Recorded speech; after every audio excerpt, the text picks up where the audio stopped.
এত কষ্ট ডিপ্রেশন নিয়ে বাঁচে কিভাবে? আমার তো আর সহ্যই হচ্ছে না। তুমি সুন্দর প্রভু, কত সুন্দর, ভাবতে পারে না এই অন্তর। কিরে তোর কি হয়েছে কত? 2-3 দিন ধরে মন খারাপ করে এই জায়গায় বয়ে থাকোস, কারোর লগে কোনো কথাবার্তা নাই।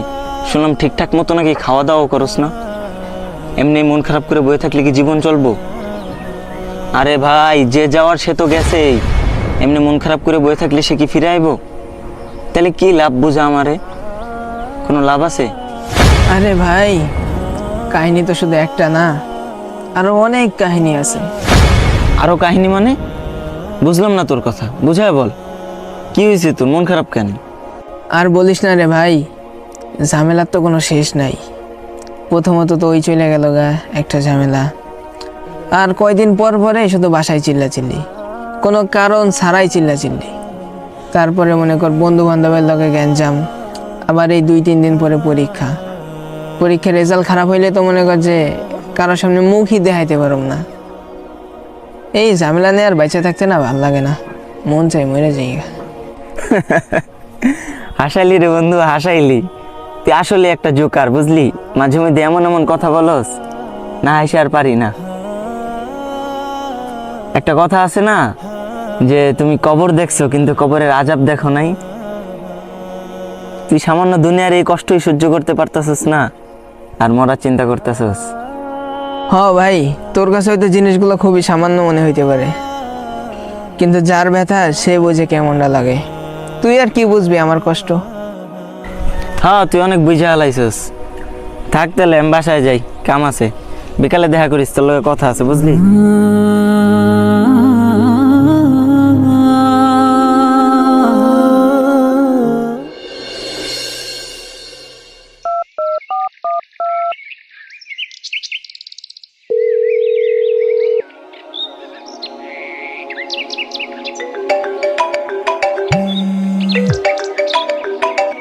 আসসালামু আলাইকুম।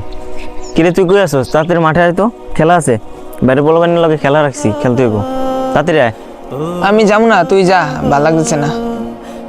ভাল লাগতেছে না মানে? কাহিনী করস? তাড়াতাড়ি আয় বেটা, খেলা লাগবো। না তুই খেল গা, সমস্যা নেই, আমি খেলব না, ভাল লাগতেছে না।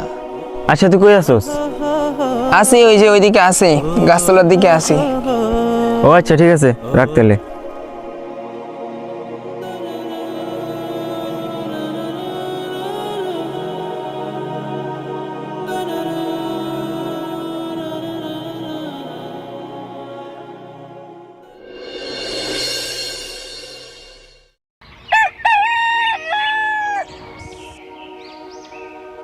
কিরে তোর সমস্যাটা কি আমার কত? সকালে আয় দিয়ে এনে মন খারাপ করে বয়ে রইছিস গাছতলায়, এখন এনে বয়ে রইছিস। বিকালে খেলতে লেগে ডাকলাম, বাইরের পোলাপাইনের লগে খেলা রাখছি, না যায় তুই এনে বয়ে রইছিস। ভাল লাগতেছে না, তোরা যা, আমি খেলুম না, সমস্যা নেই। ভাল লাগতেছে না মানে? আর কয়দিন এমনি মন খারাপ করে বয়ে থাকবি? আচ্ছা, এতই যখন মন খারাপ, তাহলে একটা কাহিনী শোন। একটা স্কুলে একটা ছাত্র ছিল তোর মতোই, বুঝছস? সারাদিন এমন ডিপ্রেশনে থাকতো। তো একদিন হ্যাঁ শিক্ষক আর হ্যাঁ এক লগে বয়ে রয়েছে, ছাত্র আর শিক্ষক এক লগে বয়ে রয়েছে। বয়ে থাকার পরে আর শিক্ষকটা কইলো যে তুমি 1 গ্লাস পানি নিয়ে আসো। পরে নিয়ে এলো, আওয়ার পর কইতেছে কি ওই ডিব্বা থেকে 1 মুঠ লবণ ওই পানির মধ্যে দাও। হ্যাঁ দিল, দেওয়ার পর কইতেছে কি এখন ওই পানিটা খাও। তো ওই ছাত্রটা পানিটা মুখে নিতে না নিতে ফেলাই দিল। বুঝেছি তো, এত লবণ খাওয়া যায়? তো তারপরে ওই শিক্ষকটা কইল কি যে যতটুকু লবণ নিয়েছিলা ওই 1 মুঠ সেম লবণ নাও, নিয়ে আমার সাথে আসো। তো পরে বাইরে গেল, বুঝছস? বাইরে যাওয়ার পরে তো রাস্তা দিয়ে হাঁটতেছে, হাঁটার সময় পাশে একটা লেক ছিল, লেক বুঝছস? পুকুর ছিল, বিশাল পুকুর। হয়তো ওই পুকুরে কইলো যে এখন হাতের লবণগুলো পুকুরে ফালাও। তো ফালাইলো, ফালানোর পরে কয় এখন পানিগুলো মুহে নিয়ে খাও। তো বড় মুহে নিল, খাইলো, কোনো সমস্যা নাই। কিছু বুঝছস? জানি এখনো কিছু বুঝছস নাই, তোর আরো ভালো করে বোঝাই। ধর ওই ছোট গ্লাসের পানিটুকু তোর জীবন, আর ওই 1 মুঠ যে লবণ না ওই লবণগুলো হলো তোর জীবনের দুঃখ, কষ্ট, ডিপ্রেশন, যত অশান্তি আছে সব। এখন তুই অতটুকু জীবনে যদি এতগুলা দুঃখ কষ্ট দেস, জীবন নষ্ট হয়ে যাব না?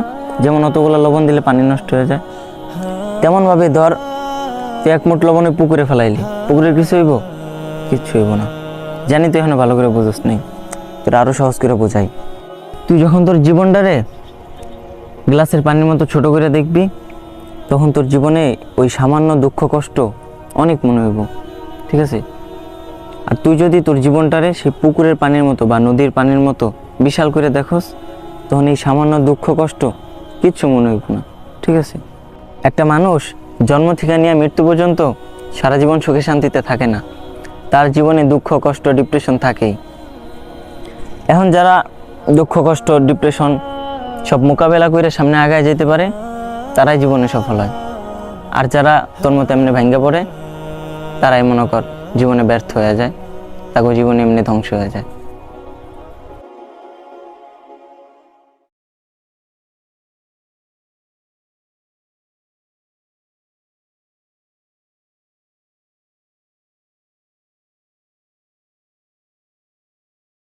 স্বল্প খরচে ইকরা ইন্টারন্যাশনাল তাফিজ মাদ্রাসায় বালক বালিকা শাখায় নুরানি মক্তব, নাজরা ও হিফজুল কোরআন বিভাগে সীমিত আসনে ভর্তি চলছে। তাই ভর্তির জন্য আজই যোগাযোগ করুন।